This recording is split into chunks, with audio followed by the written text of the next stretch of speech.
This is Joel Johnson with Better Money Boston, and today we're going to talk about what you should do if you have an old 401k. What do I mean by old 401k? Well, of course, that means if you've left a company and you've left the 401k behind. You might have retired completely, or you might just have gone to a new company, or you might actually be part of a company that is merged and you're sitting at the same desk, but because the company is merged, you have that old 401k that is eligible to be rolled over. One of the biggest questions you need to answer is how much flexibility and control do I want over that money?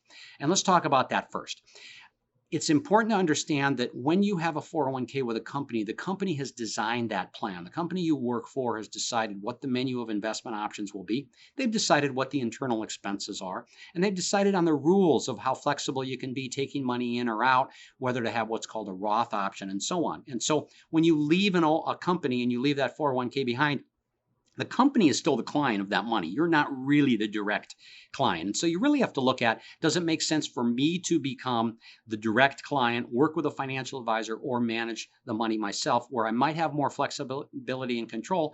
Or does it make sense to leave the money where it is at this point and really have the company decide what the rules are? But 4 factors you want to figure.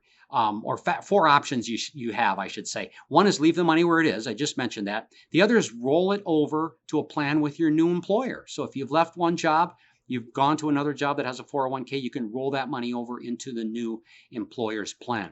The third is you can roll the money over to an individual retirement account. And this is where you have the most flexibility and the most control. The last option is a bad one. Cash it in. You could cash the money in, take the money out, and do whatever you want with it. That'll trigger, in most cases, a very high tax on that money. It's almost always a bad idea. Answers to all these questions and additional questions are available in my guide, The Ultimate 401k Guide. I want you to get a copy of this book. Make sure you go to bettermoneyboston.com. Get a copy of this book. You will learn the ins and outs of 401ks, what some of the choices are that are available to you, and the greatest part of it is written in simple, plain English. So get a copy of our book. Go to bettermoneyboston.com. That's bettermoneyboston.com.